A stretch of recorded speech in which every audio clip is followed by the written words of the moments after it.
नमस्कार। अपना उत्तर प्रदेश में आप सभी का स्वागत है। मैं हूं आपके साथ सृष्टि शुक्ला। रुक करते हैं खबरों का। पीएम मोदी ने बजट पर बीजेपी कार्यकर्ताओं के साथ वर्चुअली संवाद किया। इस दौरान पीएम मोदी ने कहा कि दुनिया भारत को मजबूती से देख रही है। कोरोना के बाद दुनिया में बदलाव आया है।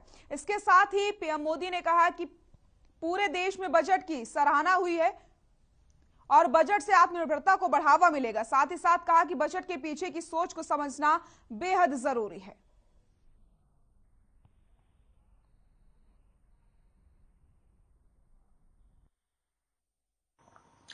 इस बजट का भी फोकस गरीब, मिडिल क्लास और युवाओं को बुनियादी सुविधाएं देने और आय के स्थायी समाधानों से जोड़ने पर है।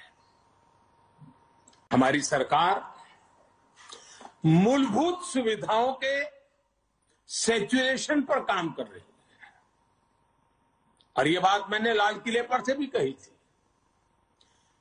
अब मैं एक छोटा उदाहरण देता हूं, जैसे जल जीवन मिशन। अब हम हमेशा सुनते आए हैं, गांव में, घर में, समाज में, सरकार में, राजनेताओं में, सब में क्या सुनते हैं? हर कोई कहता है जल ही जीवन है।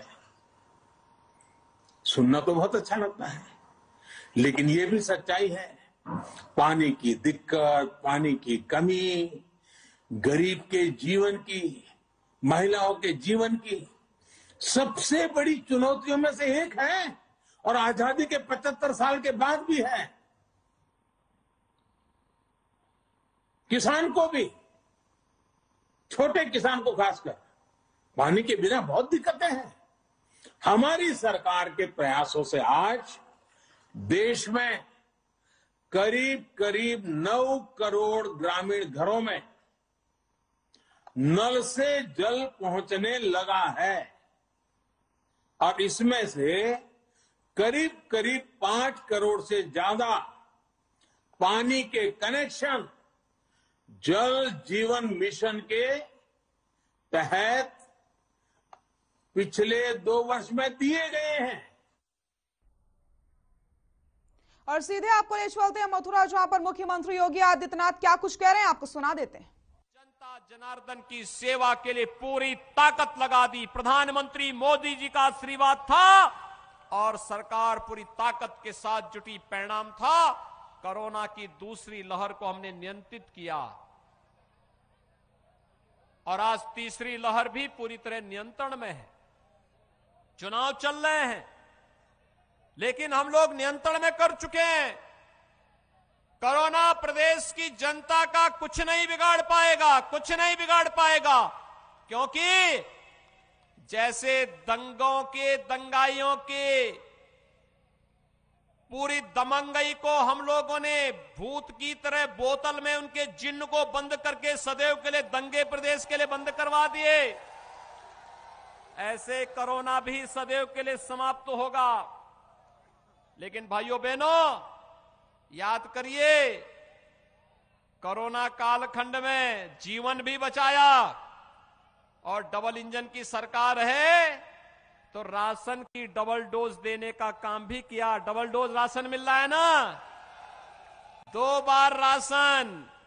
ये कौन दे रहा है? ये भारतीय जनता पार्टी की डबल इंजन की सरकार दे रही है। भाइयों बहनों, पहले ये गरीबों का राशन कहां चला जाता था? कहां चला जाता था?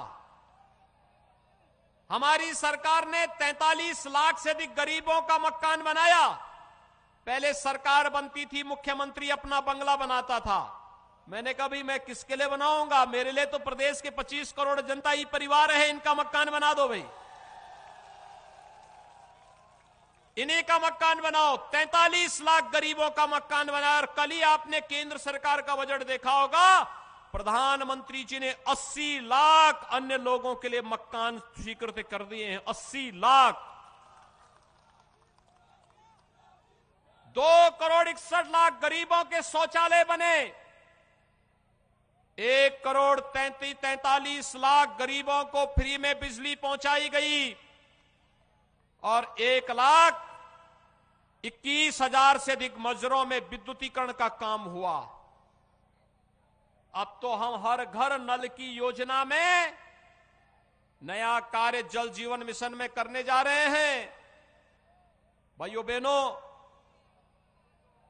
चौधरी साहब हमें बार बार कहते थे छाता चीनी मिल के बारे में, हमने तो स्वीकृत कर दिया, पैसा भी इसके लिए दे दिया है। ये जो सड़कों के सब सड़कें हैं ना, इन सड़कों के चौड़ीकरण का भी स्वीकृति करके पैसा भी रिलीज हो गया है। कार्य भी होने जा रहा है बहुत शीघ्र। हाईवे हो या रेलवे,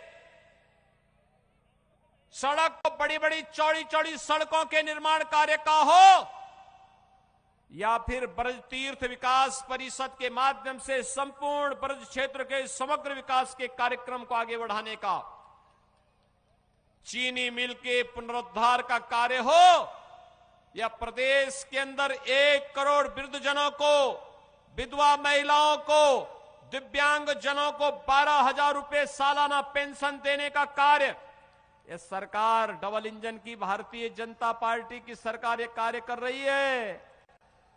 मैं पूछना चाहता हूं, ये पेंशन, ये राशन, ये मकान, ये शौचालय, ये सड़कों का निर्माण, ये चीनी मिलों का निर्माण, ये तीर्थों का विकास, पहले पैसा कहां जाता था? बताओ कहां जाता था? सुनना चाहते हो कहां जाता था? भाजपा सरकार के आने के पहले सपा सरकार के समय या बसपा सरकार के समय ये पैसा कहां जाता था? इत्र वाले मित्र के घर में चला जाता था। इत्र वाले मित्र के घर में आपने देखा होगा ना इत्र वाले मित्र को। इत्र वाले मित्र ने गरीबों का पैसा भी हड़प लिया था, सड़कों का पैसा भी, चीनी मिलों का पैसा भी, गरीबों का पेंशन का पैसा भी, और ये पैसा उन्होंने आरसीसी की मोटी मोटी दीवारें बना करके सब बंद करके रख दिया था। जब मैंने माफियाओं के खिलाफ कार्रवाई प्रारंभ की तो हमारा बुलडोजर चलते चलते ढूंढते ढूंढते इत्र वाले मित्र के यहां भी पहुंच गया। मैंने कहा भी इत्र वाला मित्र कौन है ये? तो पता लगा इत्र वाले मित्र के साथ ही इन्होंने यूरोप की यात्रा की थी। तब पता लगा कि नाम समाजवादी, काम दंगावादी और सोच परिवारवादी। परिवार को लेकर के इत्र वाले मित्र के साथ घूमने के लिए गए थे यूरोप, महीनों तक घूम रहे थे यूरोप में। कहते हैं अब मेरा उससे कोई वास्ता नहीं।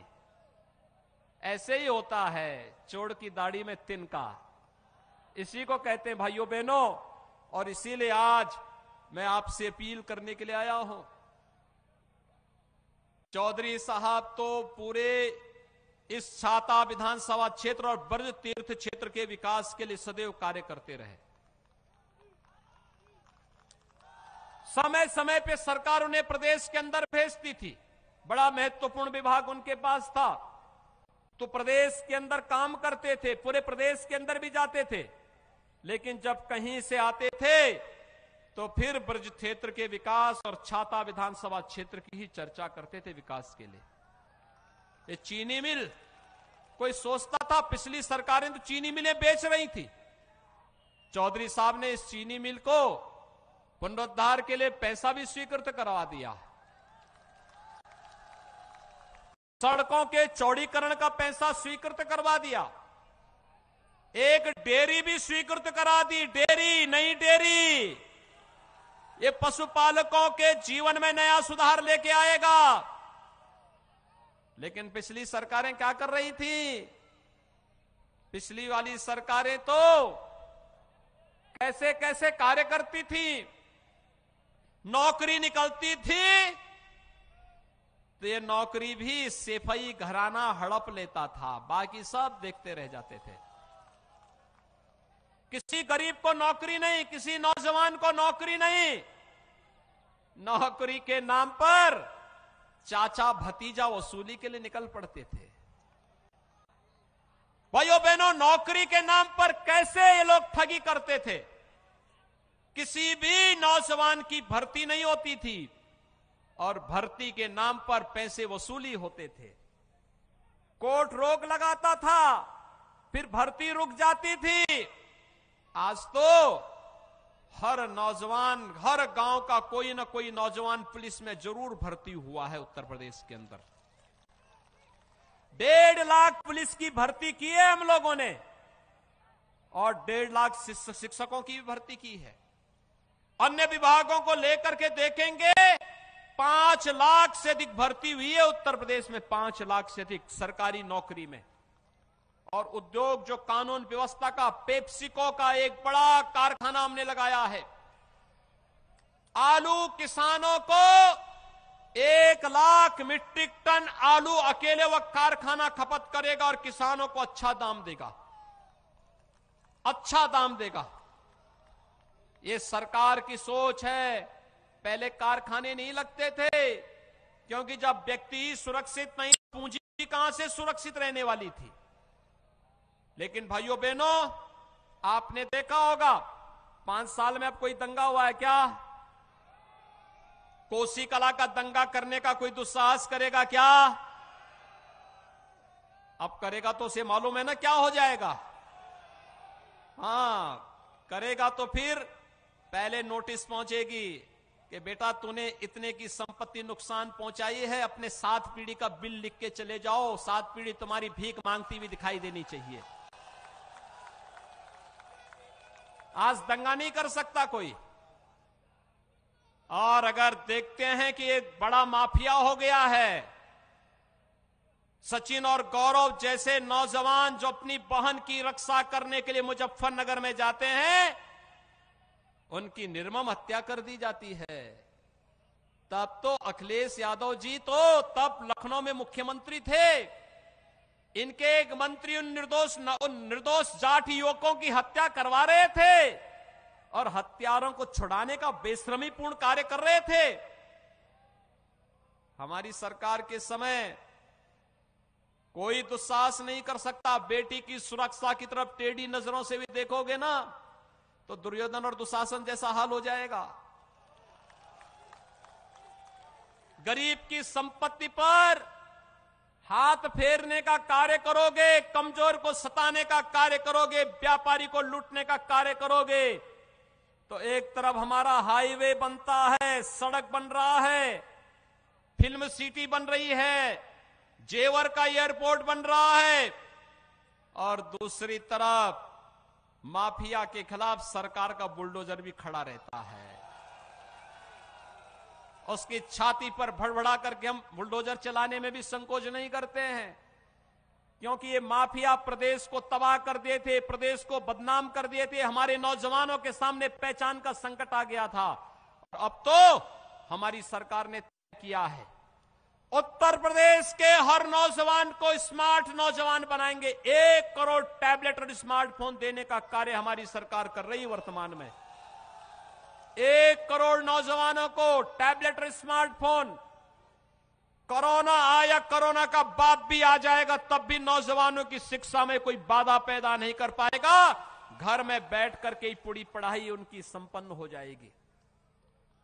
ऑनलाइन एजुकेशन, ऑनलाइन एग्जामिनेशन, ये सब ऑनलाइन करने की तैयारी हम लोग कर दे रहे हैं। बच्चा हो या नौजवान, उसके पठन पाठन में कोई व्यवधान नहीं। हर जनपद में मेडिकल कॉलेज बनाए जा रहे हैं, सिंचाई की सुविधा को बढ़ाया जा रहा है, धार्मिक आस्था का सम्मान हो रहा है। पेशेवर दंगाई और माफियाओं के खिलाफ सरकार सख्ती से निपटने का कार्य कर रही है। और भाइयों बहनों, मैं आज आप सबसे ये अपील करने के लिए आया हूं। देखिए, जैसे ही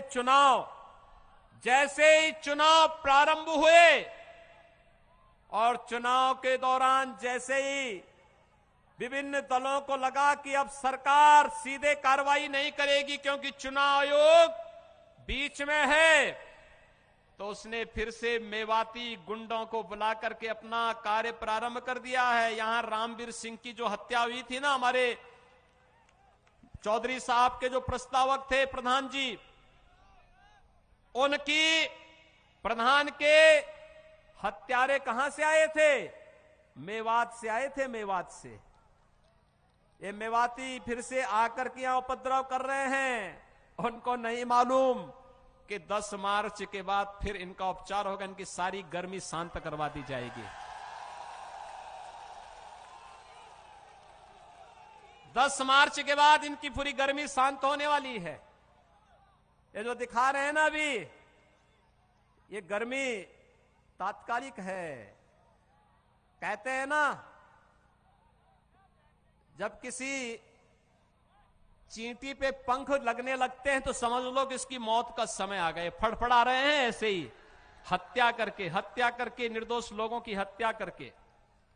लेकिन स्वर्गीय रामवीर सिंह को मैं अपनी श्रद्धांजलि देता हूं।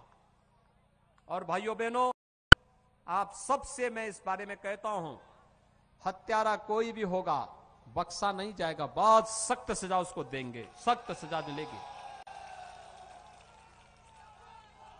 हमारे यहां तो किसी को हम छेड़ते नहीं, लेकिन अगर कोई किसी निर्दोष को छेड़ेगा तो फिर उसको छोड़ते भी नहीं है। और भाइयों बहनों, इसीलिए आज मैं आपके बीच आया हूं। चौधरी साहब ने पूरी तन्मयता के साथ छाता विधानसभा क्षेत्र की, मथुरा जनपद की, ब्रज क्षेत्र की और पूरे प्रदेश की सेवा की है। और भाइयों बहनों, पूरी मेहनत से किया है कार्य। लगातार जहां मैं भेजता था, जैसे प्रदेश में किसानों की उपज नहीं खरीदी जाती थी, तो मैंने चौधरी साहब के नेतृत्व में एक टीम भेजी थी देश के अलग अलग राज्यों में। और मैंने कहा, चौधरी साहब आप देख करके आइए कैसे होता है उपज खरीद का काम। और ये लोग आए थे, इन्होंने सरकार के सामने फिर प्रेजेंटेशन प्रस्तुत किया और परिणाम था आज किसान को उसकी उपज का दाम सरकार दे रही है। चीनी मिलों का पुनरुद्धार का कार्य कर रही है। नौजवानों के लिए रोजगार की सुविधा लेकर के आ रही है। बेटियों की सुरक्षा की पुख्ता व्यवस्था कर रही है। नई नई डेयरियां स्थापित हो रही हैं। रोजगार सृजन के कार्यक्रम हो रहे हैं। वृद्धजनों को, निराश्रित वृद्धजनों को पेंशन की सुविधा, विधवा महिलाओं को पेंशन की सुविधा, दिव्यांग जनों को पेंशन की सुविधा और अपने प्रदेश के युवाओं के लिए नौकरी के साथ साथ उसे टैबलेट और स्मार्टफोन देने की कार्रवाई भी सरकार कर रही है। इसलिए कर रही है क्योंकि अब उत्तर प्रदेश को हम उस स्थिति में लेके आ गए हैं जहां उत्तर प्रदेश की अर्थव्यवस्था को देश की नंबर 1 की अर्थव्यवस्था के रूप में स्थापित करना है। नंबर 1 की अर्थव्यवस्था के रूप में। और आज मुझे तो बहुत अच्छा लगा, आज इस कार्यक्रम की अध्यक्षता हमारे यहां पर कर रहे हैं ठाकुर चंदन सिंह जी, पूर्व विधायक रहे हैं 2 बार के। आज मैंने उनको यहां पे देखा है। ठाकुर चंदन सिंह जी 1974 में मेरे गुरुजी के साथ भी विधायक थे और वह स्वयं आज यहां आशीर्वाद देने के लिए आए हैं। चौधरी साहब के साथ उनको पूरा सहयोग देने के लिए आए हैं। मैं इनका अभिनंदन करता हूं। इन लोगों ने बहुत संघर्ष किया है और आज इस संघर्ष से तपी तपाई उत्तर प्रदेश की भूमि उत्तर प्रदेश के प्रत्येक नागरिक के जीवन में खुशहाली लाना चाहती है। हर बहन को, हर बेटी को सुरक्षा देना चाहती है। उनके जीवन में खुशहाली लाना चाहती है। हर नौजवान को रोजगार के साथ जोड़ना चाहती है और हर किसान के जीवन में नई खुशहाली ला करके उसको बेहतर तरीके से आगे बढ़ने के लिए आगे कार्य कर रही है। और इसलिए भाइयों बहनों, आज मैं आपसे अपील करने के लिए आया हूं। चौधरी लक्ष्मी नारायण जी के लिए आपने कहा है अब की बार 1 लाख, तो 1 लाख से अधिक वोटों से चौधरी साहब को जिताएंगे। चारों ओर से बोलिए, क्योंकि ये वोट यहां से जो जाएगा लखनऊ में मेरे पास ही पहुंचेगा। सहमत है ना? तो सभी लोग सड़क में भी जो लोग हैं हाथ खड़ा करिए, थोड़ा बता करके मुझे बताइए। सभी लोग सहमत हैं? चौधरी साहब को भारी बहुमत से जिताएंगे। दोनों हाथ ला करके मेरे साथ बोलेंगे, भारत माता की, भारत माता की, भारत माता की।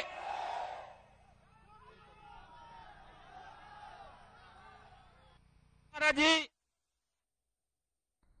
तो मथुरा से मुख्यमंत्री योगी आदित्यनाथ को आप सुन रहे थे, जमकर उन्होंने सपा सरकार पर निशाना साधा है। तो जैसे जैसे चुनाव नजदीक आ रहे हैं वैसे वैसे प्रचार और प्रसार में भी सभी पार्टियां जुड़ चुकी हैं। और आपको बताते चले, मथुरा से मुख्यमंत्री योगी आदित्यनाथ जनसभा को संबोधित कर रहे थे, ऐसे में उन्होंने सपा सरकार पर जमकर निशाना साधा है।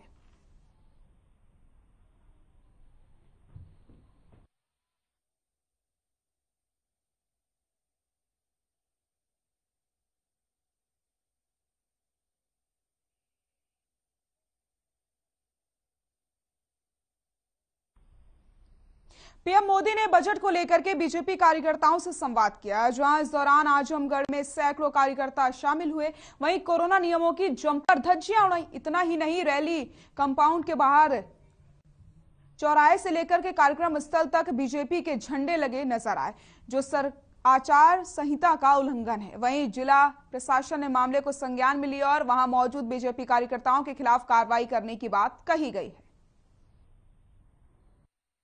किए जाएंगे, कभी हमारे देश में है, उससे यूपी और एमपी के सेचुरेशन पर काम करें। चुनाव की तारीखों की घोषणा के होते बाद ही सियासी गर्मियां तेज हो गई। आपको बताते चले, समाजवादी पार्टी ने 3 और टिकट फाइनल कर दिए। लखनऊ के सरोजनी नगर से पूर्व मंत्री अभिषेक मिश्रा को टिकट दिया गया, तो वहीं सिराथू से पल्लवी पटेल को टिकट दिया गया है। इसी के साथ फाजिल नगर से स्वामी प्रसाद मौर्य को भी टिकट दे दिया गया है। तो सपा ने 3 और टिकट फाइनल किए हैं।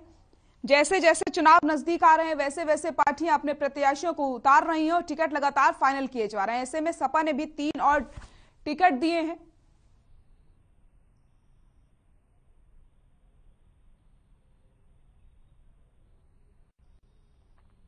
खबर मैनपुरी से, जहां समाजवादी पार्टी के संस्थापक मुलायम सिंह यादव के छोटे भाई शिवपाल यादव मैनपुरी पहुंचे। शिवपाल सिंह यादव ने बयान में कहा कि करहल सीट से बीजेपी प्रत्याशी अखिलेश का रिकॉर्ड नहीं तोड़ पाएंगे, रिकॉर्ड तोड़ हारेंगे। बजट को लेकर के कहा कि कुछ खास नहीं है, जनता के लिए इसमें कुछ भी नहीं है। अभी तक जब से भारतीय जनता पार्टी की सरकार आई है, जनता के लिए कुछ भी नहीं किया गया, केवल पूंजीपतियों के लिए बजट है और 10 में से 0 नंबर देता हूं। अखिलेश यादव और अपनी जीत को लेकर के उन्होंने कहा कि जसवंत नगर हमेशा आगे रहा है। उत्तर प्रदेश में सबसे ज्यादा वोट मिलने की बात कही और अखिलेश के नामांकन पर ना पहुंचने पर बात को टालते नजर आए। कहा कि हमने आशीर्वाद दिया था, हमारे प्रस्तावक भी परिवार के ही नहीं थे।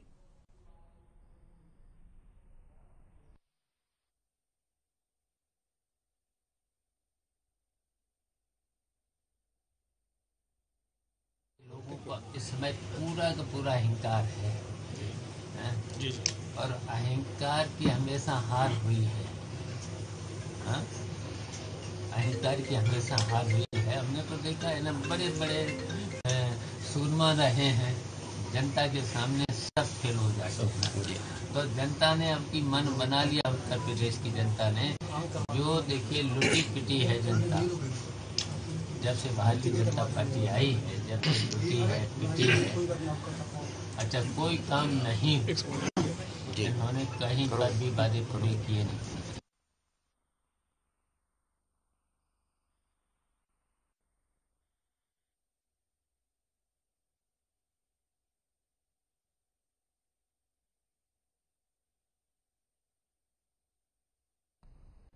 अपना उत्तर प्रदेश में फिलहाल के लिए इतना ही। नमस्कार।